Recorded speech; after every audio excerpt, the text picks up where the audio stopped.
विराजमान है।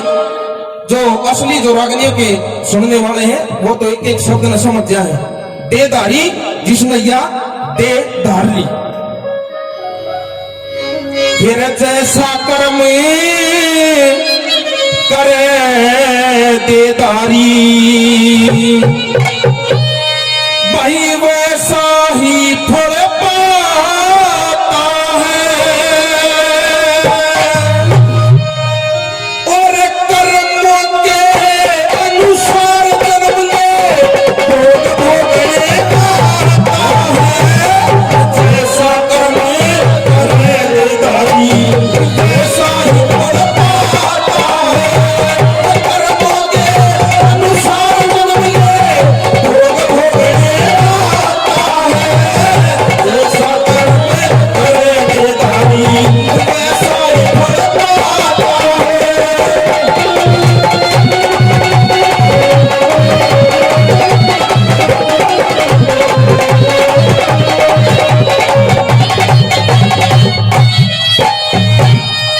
कि जैसा कर्म करे देदारी वैसा ही फल पाता है।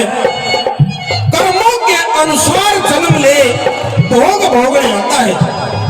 हम सब अपने पिछले जन्म के कर्मों के अनुसार इस धरती पर भोग भोगने के लिए आए हुए हैं। सजनों, नंबर 1 पर कवि ने उदाहरण दिया है। इस धरती पे ये मेरी माता शक्ति है, बहुत ज्यादा संख्या में आज हमारे बीच में विराजमान है। एक बात ही बड़ी सोचने की लिखी है, बड़ा सोचने का उदाहरण दिया है कि इस धरती पर कितनी औरत हुई हैं, सबका एक पति हुआ है। लेकिन एक बार द्रौपदी ऐसी क्यों हुई जिसके 5 पति हुए? यहां पर उदाहरण दिया है कि एक समय की बात है, हमारी कामधेनु गऊ जंगल में चरण लाग रही, उसके पाछे पाछे 5 सांड उसकी गेले लाग रहे। आगे थे शंकर भगवान और मां पार्वती आ जाती हैं। मां पार्वती ने जब उस कामधेनु गऊ के पीछे 5 सांड देखे, उसका मजाक उड़ाने लगी। अब हे गौ माता, तू अकेली और तेरी गेला 5 सांड। सजना, उस गौ माता ने उस पार्वती को श्राप दिया था कि आज तू मेरी हंसी उड़ाव है, जा अगले जन्म में तू भी 5 आदमियों की पत्नी बनेगी। वह पार्वती अगले जन्म में द्रौपदी बनी और क्या करनी बनी?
कि ये बताते हैं कि एक समय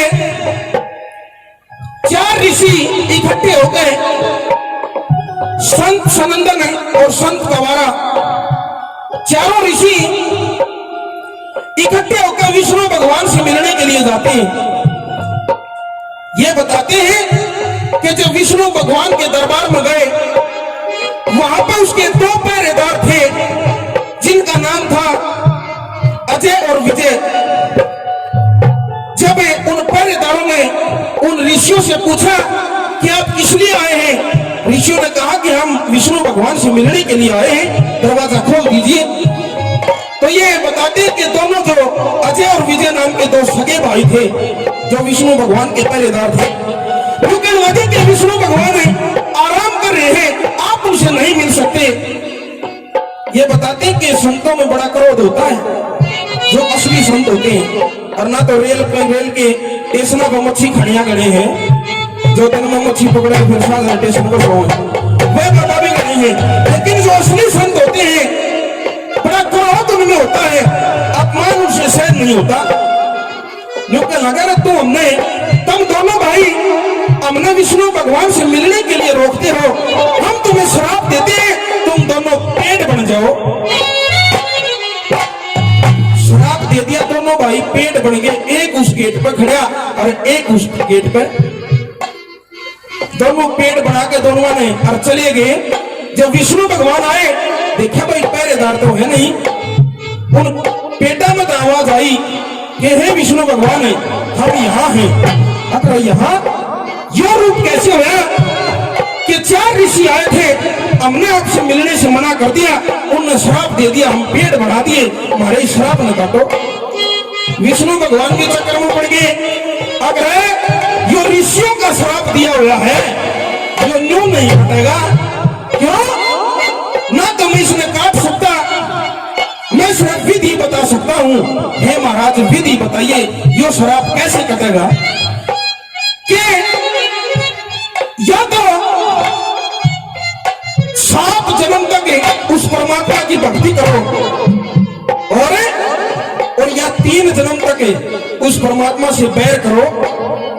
दोनों भाई बताए, अगर 7 जन्म तो गड़े हो जाएंगे, सजनों 3 जन्म का बैर रोक दिया। एक जन्म में हिरण्याकश्यप और हिरण्याकश्यप,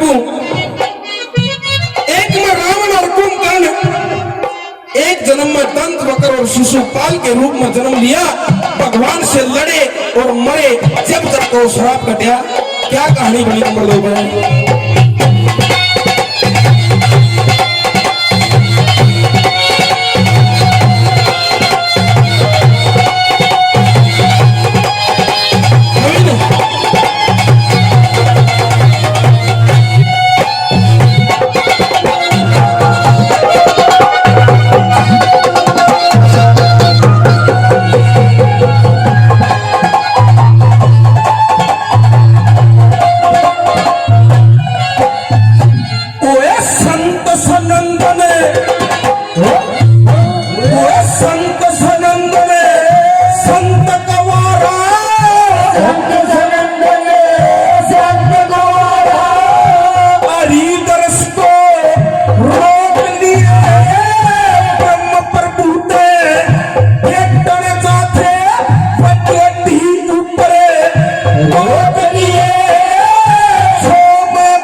ऐसी कथा सुनाई जाती है, जैसे जो हमारे किस्से हैं, बहुत सारे किस्से बनाए हमारे पुराने कवियों ने।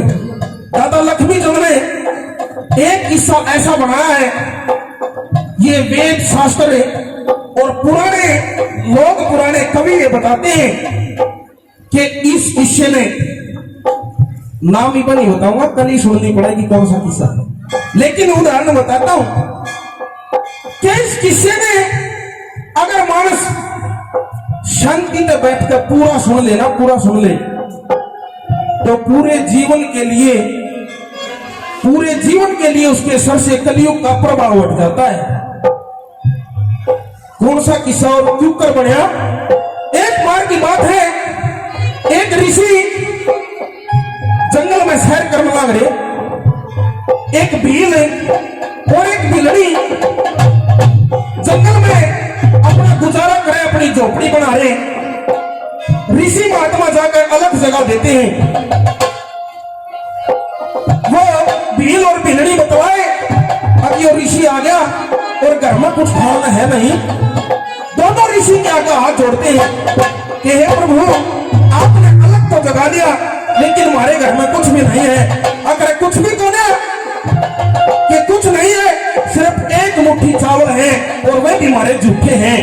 जब जूठे चावल एक महात्मा को खिला दे तो हमारा गृहस्थ धर्म खत्म हो जाएगा।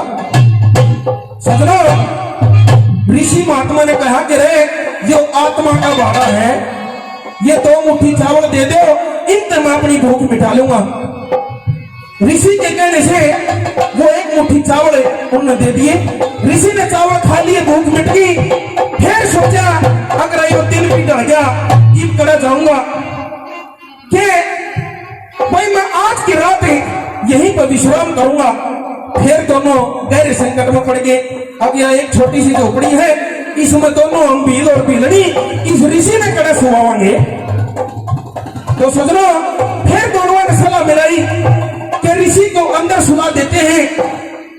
आधी रात तक उस बिलड़ी ने पहरा दिया और भील सोया। आधी रात के बाद में वह बिलड़ी सोगी और भील पहरा देते हैं। पहरा इसलिए दिया क्योंकि जंगल का रहना था, सोचा कि कोई जंगली जानवर आकर इस ऋषि की नींद खराब ना कर दे। लेकिन ये बताते हैं, जब आधी रात के बाद वो भील पहरा देने लग रहा था, तो जंगल से शेर आते हैं। भील की और शेर की लड़ाई हो जाती है, लेकिन ऋषि को उठाया नहीं कि इसकी नींद ना खराब हो जाए। सोचो, शेर तो शेर था, उस भील को आधा खा लिया और आधे छोड़ कर चला गया। जब थोड़ी देर में उस बिलड़ी की आंख खुली, उसने देखा कि ओहो, जंगली जानवर तो भील ने खा गए। चीख पुकार करती है। उसकी चीख पुकार में सुनकर ऋषि की आंखें खुल जाती हैं। उनका लगे बेटी की बात है कि हे ऋषि महात्मा, ऐसे ऐसे हम आपकी रक्षा कर रहे थे और एक जंगल से कोई जानवर आके मेरे पति ने खा गया। अब आप एक काम करना कि मेरे पति को मुखाग्नि दबाते ही यहां से जाना। सजनों,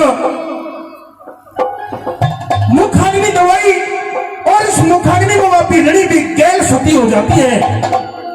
ऋषि ने सोचा को हो, जब तू आनंदा अंता तो इनका क्या न जोड़ा पाता था, तेरे कारण यह सारी कहानी बनी है, इसका श्राप क्यों कर उतरेगा। वहीं पर भक्ति में बैठ गया। सजनों, शरीर में दीमक लागी। जब जाकर भगवान प्रकट हुए, हे ऋषि महात्मा, क्यों इस शरीर में गाड़ लग गया, ऐसा किए चाहो है तू। हे भगवान, मैं कुछ नहीं चाहता, मैं सिर्फ ये चाहता हूं कि मेरे आने से यह सारी घटना घटी। मैं ये चाहता हूं कि अगले जन्म में ये किसी राजा के घर में जन्म ले और मैं इनका बिचौलिया बनकर इनकी जोत में लाऊं। मैं ये चाहता हूं अगले जन्म में वो भील कौन बनता है, बिलड़ी कहां किसके रूप में जन्म लेती है, ऋषि कहां जन्म लेता है और कौन सी कथा बनती है।